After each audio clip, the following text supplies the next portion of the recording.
ഫറവോയുടെ സ്വപ്നം. 2 വർഷം കഴിഞ്ഞപ്പോൾ ഫറവോ ഒരു സ്വപ്നം കണ്ടു. അവൻ നൈൽ നദീതീരത്ത് നിൽക്കുകയായിരുന്നു. കൊഴുത്ത് അഴകുള്ള 7 പശുക്കൾ നദിയിൽ നിന്ന് കയറി വന്നു. അവ പുൽത്തകിടിയിൽ മേഞ്ഞുകൊണ്ട് നിന്നു. അതിനുശേഷം മെലിഞ്ഞു വിരൂപമായ വേറെ 7 പശുക്കൾ നൈലിൽ നിന്ന് കയറി നദീതീരത്ത് നിന്നിരുന്ന മറ്റു പശുക്കളുടെ അരികിൽ വന്നു നിന്നു. മെലിഞ്ഞു വിരൂപമായ പശുക്കൾ കൊഴുത്ത് അഴകുള്ള പശുക്കളെ വിഴുങ്ങിക്കളഞ്ഞു. അപ്പോൾ ഫറവോ ഉറക്കമുണർന്നു. അവൻ വീണ്ടും ഉറങ്ങിയപ്പോൾ വേറൊരു സ്വപ്നം ഉണ്ടായി. ഒരു തണ്ടിൽ പുഷ്ടിയും അഴകുമുള്ള 7 ധാന്യക്കതിരുകൾ വളർന്നു പൊങ്ങി. തുടർന്ന് 7 കതിരുകൾ കൂടി ഉയർന്നു വന്നു. അവ ശുഷ്കിച്ചവയും കിഴക്കൻ കാറ്റിൽ ഉണങ്ങിക്കരിഞ്ഞവയുമായിരുന്നു. ശോഷിച്ച 7 കതിരുകൾ പുഷ്ടിയും അഴകുമുള്ള കതിരുകളെ വിഴുങ്ങിക്കളഞ്ഞു. ഉറക്കമുണർന്നപ്പോൾ അതൊരു സ്വപ്നമായിരുന്നുവെന്ന് ഫറവോയ്ക്ക് മനസ്സിലായി. നേരം പുലർന്നപ്പോൾ അവൻ അസ്വസ്ഥനായി. ഈജിപ്തിലെ എല്ലാ മന്ത്രവാദികളെയും ജ്ഞാനികളെയും വിളിപ്പിച്ച് തൻ്റെ സ്വപ്നം അവരോട് പറഞ്ഞു.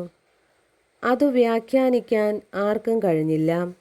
അപ്പോൾ പാനപാത്രവാഹകൻ ഫറവോയോട് പറഞ്ഞു, എൻ്റെ തെറ്റ് ഇന്നു ഞാൻ മനസ്സിലാക്കുന്നു. ഫറവോ തൻ്റെ ദാസന്മാരോട് കോപിച്ചപ്പോൾ എന്നെയും പാചകപ്രമാണിയെയും സേനാനായകൻ്റെ വീട്ടിൽ തടവിലിട്ടു. ഒരു രാത്രി ഞങ്ങൾ ഇരുവരും സ്വപ്നം കണ്ടു. വ്യത്യസ്തമായ അർത്ഥമുള്ള സ്വപ്നങ്ങൾ. ഞങ്ങളുടെ കൂടെ ഒരു ഹെബ്രായ യുവാവുണ്ടായിരുന്നു. സേനാനായകൻ്റെ വേലക്കാരനായിരുന്നു അവൻ.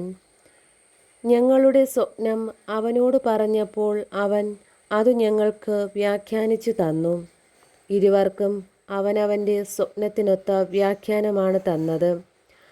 അവൻ ഞങ്ങൾക്ക് വ്യാഖ്യാനിച്ചു തന്നതുപോലെ തന്നെ സംഭവിച്ചു. എന്നെ അവിടുന്ന് ഉദ്യോഗത്തിൽ പുനഃസ്ഥാപിച്ചു. പാചകപ്രമാണിയെ തൂക്കിലിടുകയും ചെയ്തു. അപ്പോൾ ഫറവോ ജോസഫിനെ ആളയച്ചു വരുത്തി. അവർ അവനെ തിടുക്കത്തിൽ ഇരുട്ടറയിൽ നിന്ന് പുറത്തു കൊണ്ടുവന്നു. അവൻ ക്ഷൗരം ചെയ്ത് ഉടുപ്പ് മാറ്റി ഫറവോയുടെ മുൻപിൽ ഹാജരായി. ഫറവോ ജോസഫിനോട് പറഞ്ഞു, ഞാനൊരു സ്വപ്നം കണ്ടു. അത് വ്യാഖ്യാനിക്കാൻ ആർക്കും കഴിയുന്നില്ല. നിനക്ക് സ്വപ്നം വ്യാഖ്യാനിക്കാൻ കഴിയുമെന്ന് ഞാൻ അറിഞ്ഞു. ജോസഫ് ഫറവോയോട് പറഞ്ഞു, അത് എൻ്റെ കഴിവല്ല. എന്നാൽ ദൈവം ഫറവോയ്ക്ക് തൃപ്തികരമായ ഉത്തരം നൽകും. ഫറവോ ജോസഫിനോട് പറഞ്ഞു, സ്വപ്നം ഇതാണ്. ഞാൻ നൈലിൻ്റെ തീരത്ത് നിൽക്കുകയായിരുന്നു. കൊഴുത്ത് അഴകുള്ള 7 പശുക്കൾ നൈലിൽ നിന്ന് കയറി വന്നു.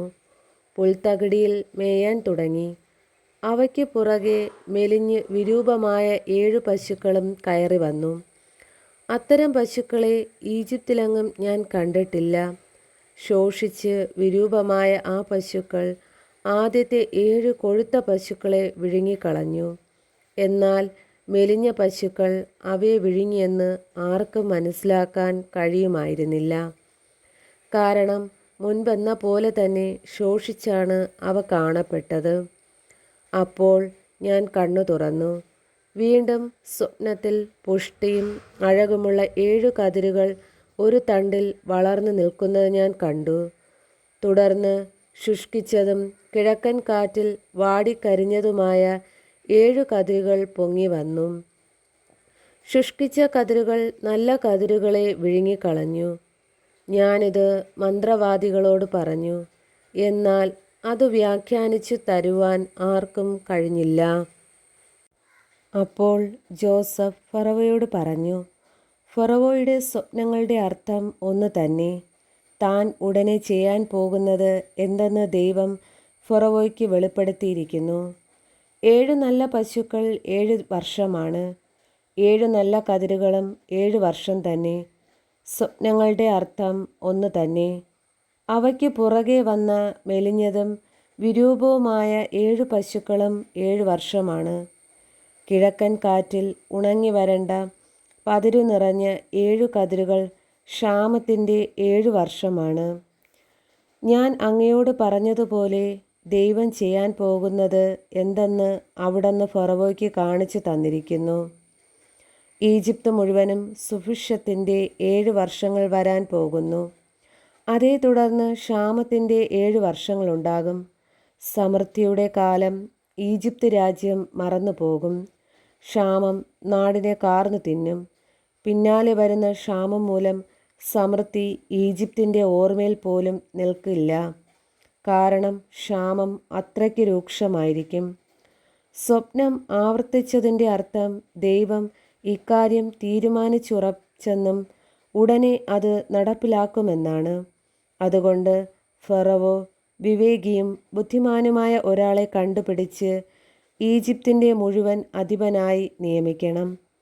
ഫറവോ നാട്ടിലെങ്ങും മേൽനോട്ടക്കാരെ നിയമിച്ചു. സമൃദ്ധിയുടെ 7 വർഷങ്ങളിലും വിളവിൻ്റെ 5-1 ശേഖരിക്കണം.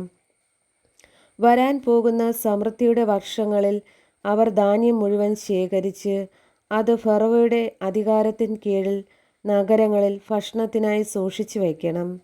ഈജിപ്തിൽ 7 വർഷം നീണ്ടു നിൽക്കാൻ പോകുന്ന ക്ഷാമത്തെ നേരിടാനുള്ള കരുതൽ ധാന്യമായിരിക്കും അത്. അങ്ങനെ നാട് പട്ടിണി കൊണ്ട് നശിക്കാതിരിക്കും.